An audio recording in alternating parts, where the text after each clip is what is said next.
خوشی میں خوش نہیں ہوتے تھے اور غمی میں غم نہیں کھاتے تھے. ان سے لوگوں نے پوچھا یہ کیا ہے؟ تو انہوں نے کہا کہ دیکھو یہ دنیا ہے، اس میں ہر غم کے بعد آسانی آنی ہے، تو میں کیوں غمگین ہوں جب مجھے پتہ ہے کہ آسانی آنی ہے. اور انہوں نے کہا آسانی میں اتنا خوش کیوں ہوں، ہو سکتا ہے اس کے بعد کوئی غم ہو. تو میں ایک درمیان کی زندگی گزارتا ہوں جس میں نہ میں بہت غمگین رہتا ہوں اور نہ میں بہت خوش ہوتا ہوں. میں ایک اسٹڈی لائف گزارتا ہوں جس کی وجہ سے میری زندگی میں مجھے زیادہ نہ غم فیل ہوتا ہے، نہ مجھے بہت زیادہ جو ہے میں خوش ہوتا ہوں. اصلی خوشی تو ازل خوشی تو وہ ہے جس دن اللہ مجھے کہے گا میری جنت میں داخل ہے. الحمدللہ رب العالمین، الصلاۃ والسلام علی رسول الکریم، اما بعد، فاعوذ باللہ من الشیطان الرجیم، بسم اللہ الرحمن الرحیم. رب اشرح لی صدری یسر لی امری واحلل عقدۃ من لسانی یفقہوا قولی. سورہ شرح، علم نشرح جس کو ہم کہتے ہیں، اللہ رب العزت نے یہ مکی صورت ہے اور یہ حضور صلی اللہ علیہ وسلم پہ نازل فرمائی. بیسیکلی حضور صلی اللہ علیہ وسلم پہ نازل فرمائی اور دنیا میں آخری امتی تک آنے تک والے انسان پہ نازل فرمائی. اس میں اللہ کیا فرماتے ہیں جو چیزیں مجھے اور آپ کو پتہ ہونی چاہیے. علم نشرح لک صدرک، لک صدرک ایک ہوتا ہے نا شرح صدر، اللہ تعالیٰ آپ کا چھاتی کھول دیتے ہیں. چھاتی کھولنے کا کیا مطلب ہے؟ What do you think؟ اللہ فرماتے ہیں محمد صلی اللہ علیہ وسلم کیا نہیں کھول دیا ہم نے آپ کا سینہ؟ اب میں اس کو صرف اگر ترجمہ پڑھوں اس کا کیا مطلب سمجھوں گا میں؟ سینہ کھول دینے کا کیا مطلب ہے؟ What do you think opening a chest is؟ یعنی کہ میں نے اللہ فرما رہے ہیں کہ میں کیا نہیں بھر دیا میں نے آپ کے سینے کو نور سے. حضور صلی اللہ علیہ وسلم کے اوپر آپ کے سامنے ہے کتنی دفعہ حضرت جبرائیل نے آ کے یہ چھاتی کھولی ان کی اور اس کو دھویا ہے، نور سے بھر دیا. اور آج کے انسان کے لیے بڑا دل جس کو ہم کہتے ہیں یا بڑا سینہ جس کو کہتے ہیں وہ کیا ہے؟ یعنی کہ جو لوگ بھی آپ کے خلاف بات کرتے ہیں، جو لوگ بھی آپ کے خلاف زبان درازی کرتے ہیں، جو بڑا انسان ہوتا ہے وہ اس کو اپنے اندر برداشت کر لیتا ہے. اس انسان کو بڑے دل والا کہتے ہیں یا بڑے سینے والا کہتے ہیں. حضور صلی اللہ علیہ وسلم کو کیا کیا باتیں نہیں سنائیں قریش نے، حضور نے کبھی ریئیکٹ نہیں کیا because he had a widened chest. Widened chest کا مطلب یہ نہیں ہے کہ بڑی براڈ چیسٹ تھی، اس کا مطلب یہ ہے کہ اللہ تعالیٰ نے سینہ اتنا بڑا کھول دیا تھا کہ وہ برداشت کرنے کی ہمت جو ہے وہ بڑھ گئی تھی.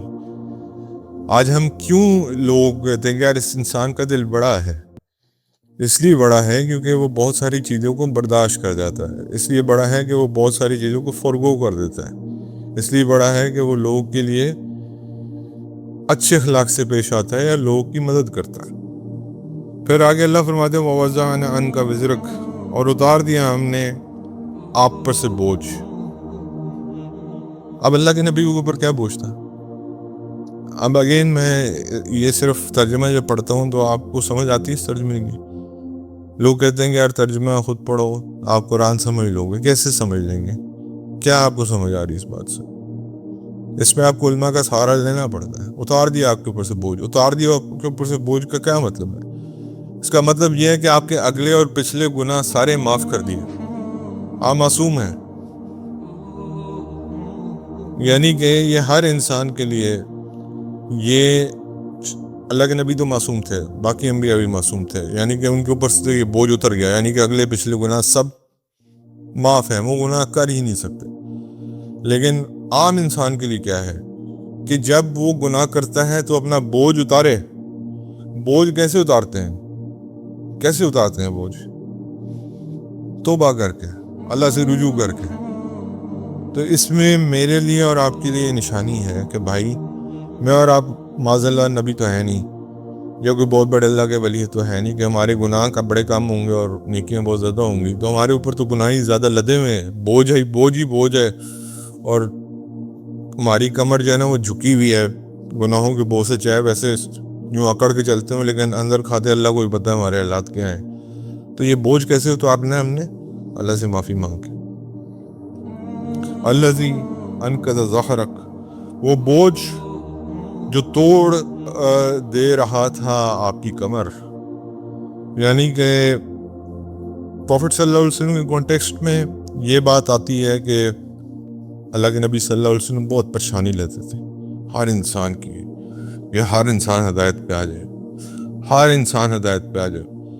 تو اللہ تعالیٰ نے وہ بوجھ ان کے اوپر سے، کیونکہ گناہوں کا بوجھ تو تھا نہیں، تو یہ بوجھ تو ہلکا کر دیا، یہ بتا گئے کہ ہدایت میرے ہاتھ میں، آپ میرا پیغام پہنچانے والے ہیں. لیکن میرے اور آپ کے لیے کیا ہے اس میں؟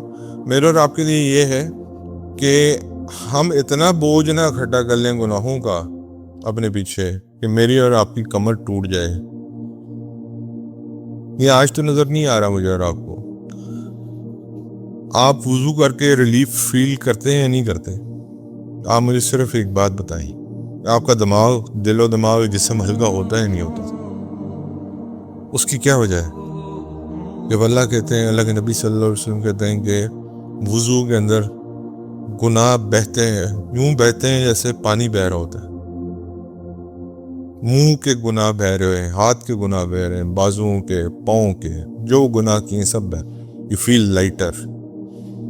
اب اگر اس بات کو کوئی نگیٹ کرنا چاہتا تو کرتے، لیکن ایک عام مسلمان جو وضو کرتا ہے وہ ہمیشہ لائٹر فیل کرتا ہے. اس کی کیا وجہ ہے؟ کہ اس کا مطلب ہے کہ جو بوجھ چڑھا ہوا تھا اس کے اوپر گناہوں کا وہ ختم ہو گیا ہے. یعنی کہ جو چھوٹے گناہ ہیں، بڑے گناہ ہمیشہ توبہ سے معاف ہوتا ہے. یعنی کہ آپ نے جو فجر سے لے کے ظہر تک گناہ کیے ہیں، جب آپ نے ظہر کا وضو کیا ہے تو آپ کا ظہر یو فیلٹ لائٹر. نماز پڑھ کے یو فیل لائٹ، آپ کے گناہ معاف ہو جاتے ہیں سارے فجر سے لے کے ظہر تک. اسی طرح پھر ظہر سے عصر تک جو گناہ ہوتے ہیں، اثر پڑتے ہیں تو یو فیل لائٹر، کیونکہ آپ نے وضو کیا ہے، پھر نماز پڑھی، اس کے بعد اور بلند کر دیا، ورفعنا لک ذکر، اور بلند کر دیا ہم نے آپ کا ذکر. دن میں کتنی دفعہ اذان ہوتی ہے؟ 5 دفعہ. تہجد کی ملا لیں 6 دفعہ. کیا ہر اذان میں اشہد ان محمد عبدہ و رسول، اشہد ان لا الہ الا اللہ، اللہ اکبر، اللہ اکبر، اور پھر اس کے بعد آتا ہے نہیں آتا؟ اللہ کے نبی کا نام آتا ہے نہیں آتا؟ اشہد ان محمد رسول اللہ آتا ہے نہیں آتا؟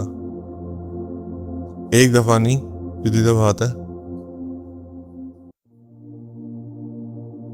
اور پھر اس کے بعد آپ جب اسی نماز کے اندر جب کھڑے ہوتے ہیں، اور جب نماز کھڑے ہونے کے لیے تکبیر اولیٰ سے پہلے وہ پڑھی جاتی ہے، اس میں اللہ کے نبی کا ذکر آتا ہے نہیں آتا؟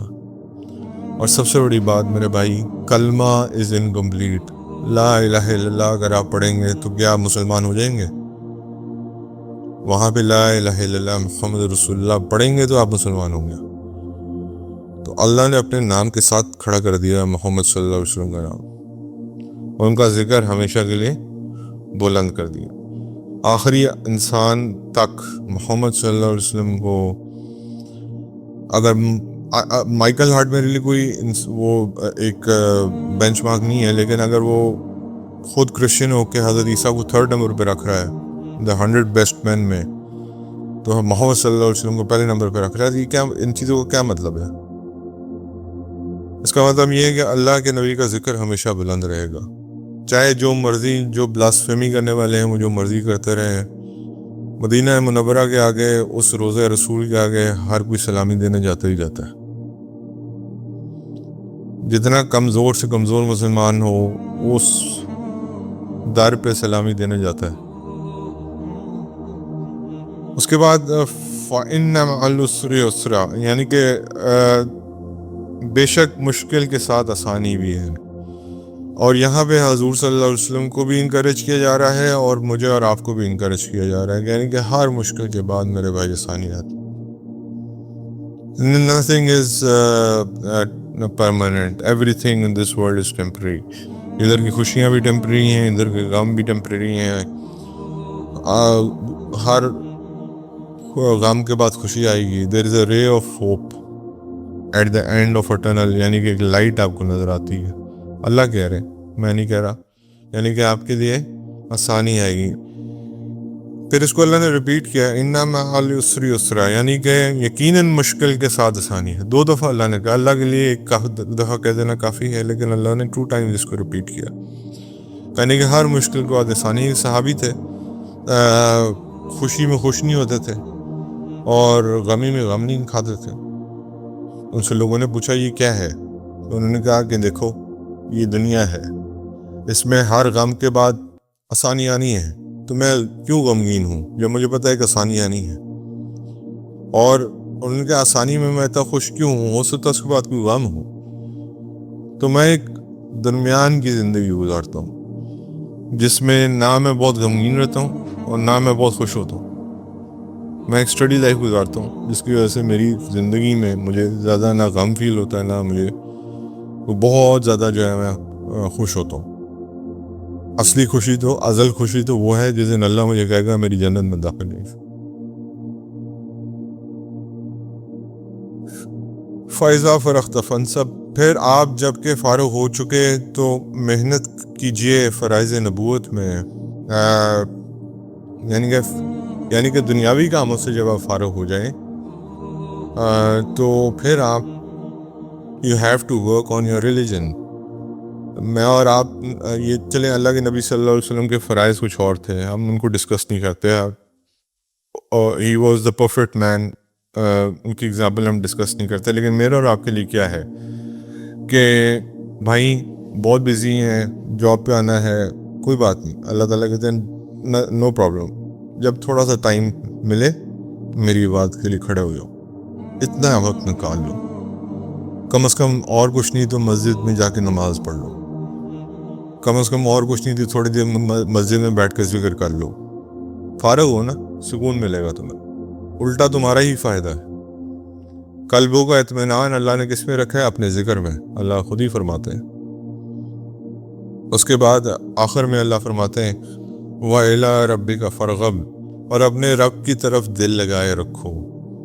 یعنی کہ اپنے رب کی طرف دل لگائے رکھو اگر آپ نے اس دنیا میں بھی کامیاب ہونا ہے اور آخرت میں بھی کامیاب ہونا ہے. تو اگر میں اور آپ دل لگائیں گے اس دنیا میں تو اینڈ آف دا ڈے آپ کو کوئی نہ کوئی دھوکہ ضرور دے گا، چاہے وہ کوئی بھی ہو، اور پھر آپ کو ہوگی مایوسی. اگر میں اپنا دل اللہ کی طرف لگاؤں گا تو مجھے یہ یقین ہے کہ مجھے مایوسی نہیں ہوگی انشاءاللہ.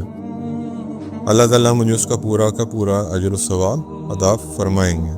تو اس لیے میرے بھائی دل لگانے کی جگہ جو ہے وہ اللہ کی ذات ہے. اور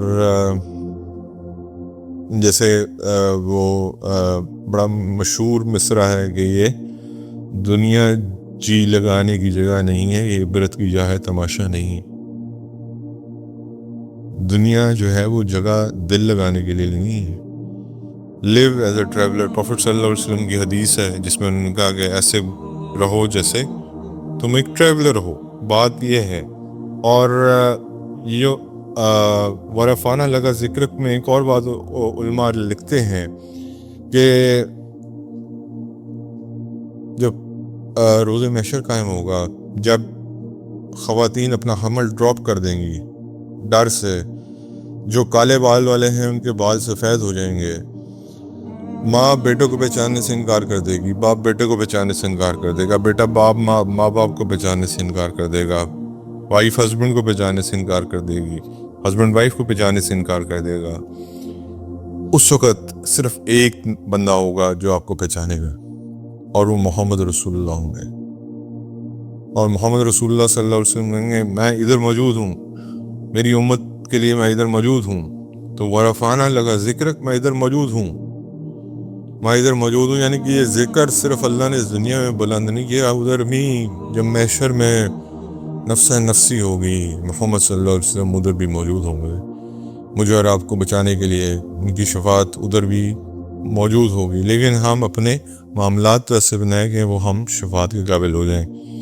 اللہ تعالیٰ عمل کی توفیق عطا فرمائے. سیدہ عائشہ صدیقہ رضی اللہ تعالیٰ عنہا نبی کریم صلی اللہ علیہ وسلم کا فرمان نقل کرتی ہیں، ہر کام کے لیے توبہ کی گنجائش ہوتی ہے، البتہ برے اخلاق والے شخص کا معاملہ مختلف ہے، کیونکہ جب بھی وہ کسی گناہ سے توبہ کرتا ہے تو دوبارہ اس سے زیادہ برا گناہ کر لیتا ہے۔ حضرت معاذ بن جبل رضی اللہ تعالیٰ عنہ بیان کرتے ہیں، نبی کریم صلی اللہ علیہ وسلم نے مجھے یمن بھیجا، میں نے عرض کیا یا رسول اللہ صلی اللہ علیہ وسلم آپ مجھے کوئی تلقین کیجیے۔ آپ نے ارشاد فرمایا تم پر اچھے اخلاق اختیار کرنا لازم ہے، کیونکہ لوگوں میں سب سے زیادہ اچھے اخلاق کے مالک لوگ ہی زیادہ اچھے دیندار ہوتے ہیں۔ حضرت عبداللہ بن عباس رضی اللہ تعالیٰ عنہ روایت کرتے ہیں، نبی کریم صلی اللہ علیہ وسلم نے ارشاد فرمایا اچھے اخلاق گناہوں کو یوں پگھلا دیتے ہیں جس طرح پانی جمے ہوئے پانی کو پگھلا دیتا ہے، اور برے اخلاق عمل کو یوں خراب کر دیتے ہیں جس طرح سرکہ شہد کو خراب کر دیتا ہے۔ ان کے حوالے سے ایک اور نبی کریم صلی اللہ علیہ وسلم کا فرمان منقول ہے کہ قیامت کے دن تم میں سے سب سے زیادہ قریب وہ لوگ ہوں گے جو زیادہ اچھے اخلاق کے مالک ہوں۔ حضرت عمار بن یاسر رضی اللہ تعالیٰ عنہ روایت کرتے ہیں کہ نبی کریم صلی اللہ علیہ وسلم نے ارشاد فرمایا اچھے اخلاق اللہ تعالیٰ کی مخلوق میں سب سے زیادہ عظمت والی تخلیق ہے۔ سیدہ عائشہ رضی اللہ تعالیٰ عنہ بیان کرتی ہیں کہ نبی کریم صلی اللہ علیہ وسلم نے ان سے فرمایا اے عائشہ نرمی اختیار کرو، بے شک اللہ تعالیٰ جب کسی گھرانے کے بارے میں بھلائی کا ارادہ کرتا ہے تو ان کے رہنمائی نرمی کی طرف کرتا ہے۔ ان کے حوالے سے یہ بات بھی منقول ہے، وہ بیان کرتے ہیں کہ میں نے نبی کریم صلی اللہ علیہ وسلم کو یہ ارشاد فرماتے ہوئے سنا ہے نرمی میں اضافہ اور برکت ہے، جو شخص نرمی سے محروم رہے وہ بھلائی سے محروم رہتا ہے۔ حضرت انس رضی اللہ تعالیٰ عنہ روایت کرتے ہیں نبی کریم صلی اللہ علیہ وسلم نے ارشاد فرمایا نرمی جس چیز میں ہوگی اسے آراستہ کر دے گی، اور سختی جس چیز میں ہوگی اسے معیوب کر دے گی، بے شک اللہ تعالیٰ رفیق ہے اور نرمی کو پسند کرتا ہے۔ حضرت ابو ہریرہ رضی اللہ تعالیٰ عنہ روایت کرتے ہیں کہ نبی کریم صلی اللہ علیہ وسلم نے ارشاد فرمایا تم میں سے سب سے زیادہ بہتر لوگ وہ ہیں جن کی عمر سب سے زیادہ طویل ہو اور اخلاق سب سے زیادہ اچھے ہوں۔ حضرت عبداللہ بن عباس رضی اللہ تعالیٰ عنہ فرماتے ہیں کہ نبی کریم صلی اللہ علیہ وسلم نے فرمایا کہ اچھے اخلاق کی طرف رہنمائی کرنے والا اور برے اخلاق کو پھیرنے والا وہی یعنی اللہ تعالیٰ ہے۔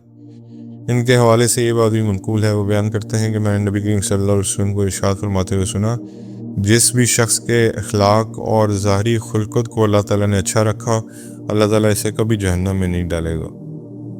حضرت عمران بن حسین رضی اللہ تعالیٰ عنہ بیان کرتے ہیں نبی کریم صلی اللہ علیہ وسلم نے ارشاد فرمایا بے شک اللہ تعالیٰ نے اس دین کو اپنی ذات کے لیے خالص کر لیا اور تمہارے دین کے لیے صرف سخاوت اور اچھے اخلاق ہی مناسب ہیں، تو تم ان دونوں کے ذریعے دین کو راستہ کرے۔ حضرت حذیفہ رضی اللہ تعالیٰ عنہ بیان کرتے ہیں نبی کریم صلی اللہ علیہ وسلم نے ارشاد فرمایا لوگوں نے پہلے انبیاء کے کلام میں سے جو چیز پائی ہے اس میں یہ بات بھی ہے کہ جب تم حیا نہ کرتے تو پھر جو چاہو کرو۔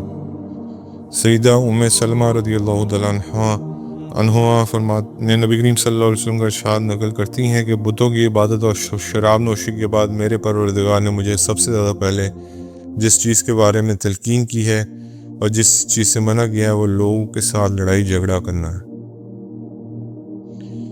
سیدہ عائشہ رضی اللہ تعالیٰ عنہ بیان کرتی ہیں نبی کریم صلی اللہ علیہ وسلم نے ارشاد فرمایا عائشہ حیا اگر کسی انسان کی شکل میں ہوتی تو وہ ایک نیک شخص ہوتا، اور بے حیائی کسی انسان کی شکل میں ہوتی تو وہ ایک برا شخص ہوتا۔ حضرت علی بن ابی طالب رضی اللہ تعالیٰ عنہ روایت کرتے ہیں نبی کریم صلی اللہ علیہ وسلم نے ارشاد فرمایا میری امت کے سب سے بہتر لوگ وہ ہیں جن کے مزاج تیز ہوں گے، جب وہ غصے میں آئیں گے تو رجوع کر لیں گے، یعنی کہ جتنی جلدی غصہ آئے گا اتنی جلدی ٹھنڈا بھی ہو جائے گا۔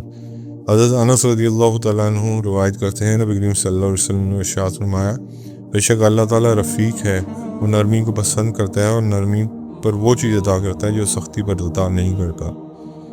ابو ہریرہ رضی اللہ تعالیٰ عنہ نبی کریم صلی اللہ علیہ وسلم سے روایت کرتے ہیں کہ اللہ تعالیٰ پر ایمان رکھنے کے بعد سب سے بڑی عقل مندی لوگوں کے ساتھ محبت کا برتاؤ ہے۔ حضرت جابر رضی اللہ تعالیٰ عنہ سے روایت کرتے ہیں کہ نبی کریم صلی اللہ علیہ وسلم نے ارشاد فرمایا جب کسی قوم کا معزز فرد تمہارے پاس آئے اس کی عزت افزائی کیا کرو۔ حضرت عبادہ بن صامت رضی اللہ تعالیٰ عنہ بیان کرتے ہیں کہ نبی کریم صلی اللہ علیہ وسلم نے ارشاد فرمایا وہ شخص میری امت میں سے نہیں ہے جو ہمارے بڑوں کی تعظیم نہیں کرتا، ہماری چھوٹوں پر مہربان نہیں ہوتا اور ہمارے عالم کے حق کو نہیں مانتا۔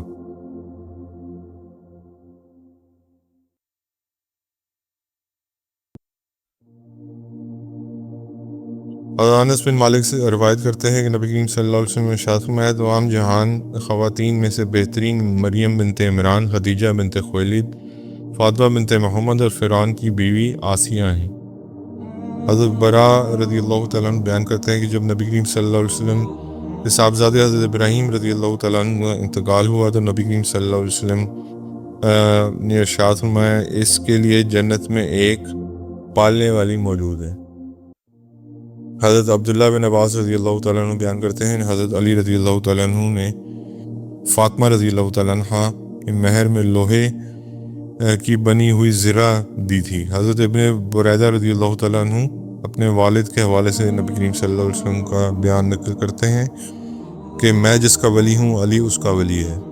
اون بن ابو جحیفہ اپنے والد کا بیان نقل کرتے ہیں نبی کریم صلی اللہ علیہ وسلم نے ارشاد فرمایا ابو بکر اور عمر جنت کے تمام پہلے والے بعد والے عمر رسیدہ افراد کے سردار ہیں، البتہ انبیاء اور مرسلین کا معاملہ مختلف ہے۔ حضرت عبداللہ بن مسعود رضی اللہ تعالیٰ عنہ بیان کرتے ہیں کہ نبی کریم صلی اللہ علیہ وسلم نے ارشاد فرمایا اگر میں نے کسی کو خلیل بنانا ہوتا تو میں ابو بکر کو خلیل بناتا، وہ میرا دینی بھائی ہے اور ساتھی ہے، میں تمہارا آقا ہوں، اللہ تعالیٰ نے مجھے خلیل بنا لیا۔ اللہ سب کو جزائے خیر دے جی۔